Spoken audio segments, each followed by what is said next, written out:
I forgot my glasses, and so Powell's very kindly gave me these glasses with which I think I can see my text, but I can't see you when I put them on. So there'll be a lot of on and off here.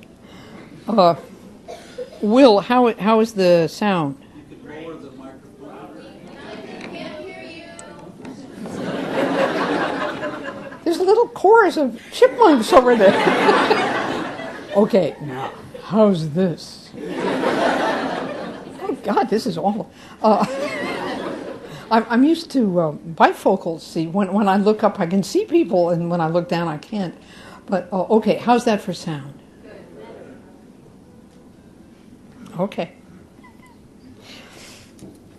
The idea, I think, this evening is that I will read some 15, 20 minutes, and then we'll do a little Q&A, and I can take my glasses off. And then I sign books and sign books and sign books. And, and I did ask tonight, please, even if you are a collector, even if you came from Kamchatka with 95 books in your suitcase, could we limit it to 4 tonight, please? It just gets really, really a little more than I can do sometimes. Okay.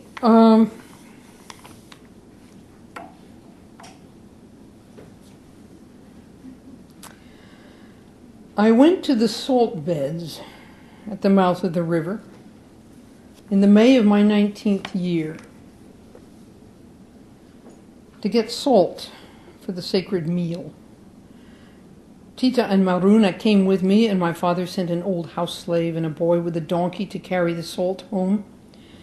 It's only a few miles up the coast, but we made an overnight picnic of it, loading the poor little donkey with food, taking all day to get there, setting up camp on a grassy dune above the beaches of the river and the sea. The 5 of us had supper round the fire and told stories and sang songs while the sun set in the sea, and the May dusk turned blue and bluer. Then we slept under the sea wind.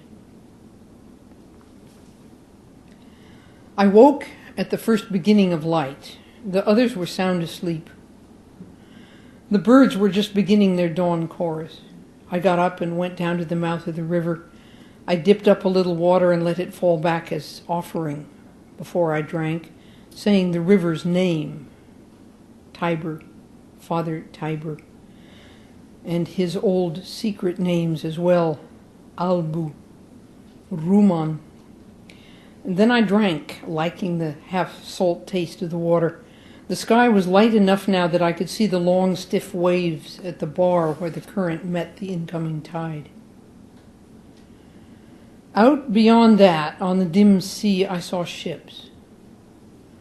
A line of great black ships coming up from the south and wheeling and heading into the river mouth. On each side of each ship, a long rank of oars lifted and beat like the beat of wings in the twilight. One after another, the ships breasted the waves at the bar, rising and plunging. One after another, they came straight on. Their long, arched, triple beaks were bronze. I crouched by the waterside in the salty mud. The first ship entered the river and came past me, dark above me, moving steadily to the heavy, soft beat of the oars on the water.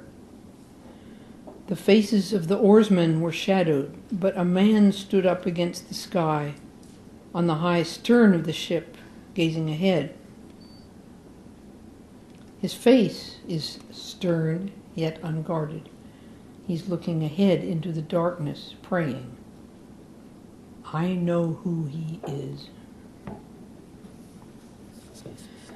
By the time the last of the ships passed by me with that soft, labored beat and rush of oars and vanished into the forest that grows thick on both banks, the birds were singing aloud everywhere, and the sky was bright above the eastern hills. I climbed back up to our camp. No one was awake. The ships had passed them in their sleep. I said nothing to them of what I had seen. We went down to the salt pans and dug up enough of the muddy gray stuff to make salt for the year's use, loaded it in the donkeys' baskets, and set off home. I didn't let them linger, and they complained and dawdled a little, but we were home well before noon. I went to the king and said, "A great fleet of warships went up the river at dawn, Father." He looked at me. His face was sad. "So soon," was all he said.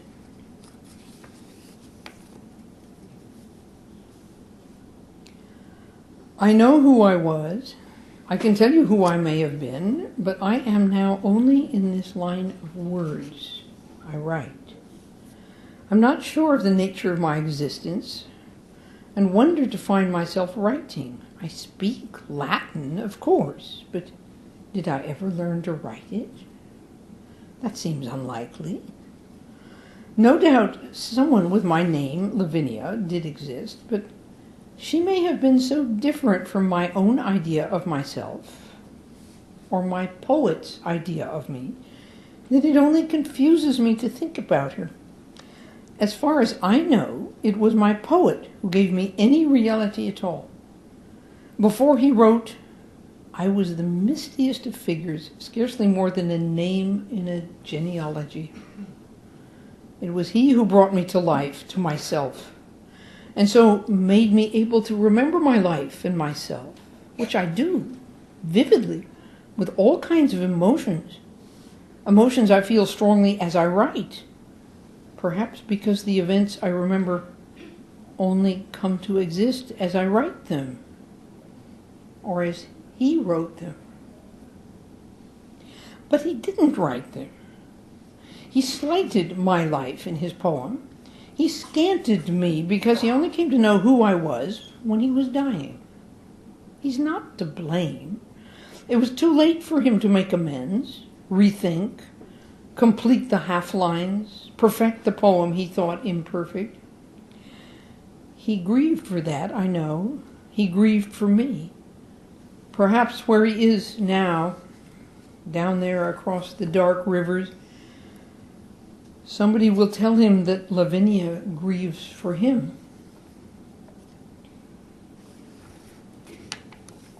I won't die. Of that I'm all but certain. My life is too contingent to lead to anything so absolute as death. I have not enough real mortality. No doubt I'll eventually fade away and be lost in oblivion, as I would have done long ago if the poet hadn't summoned me into existence.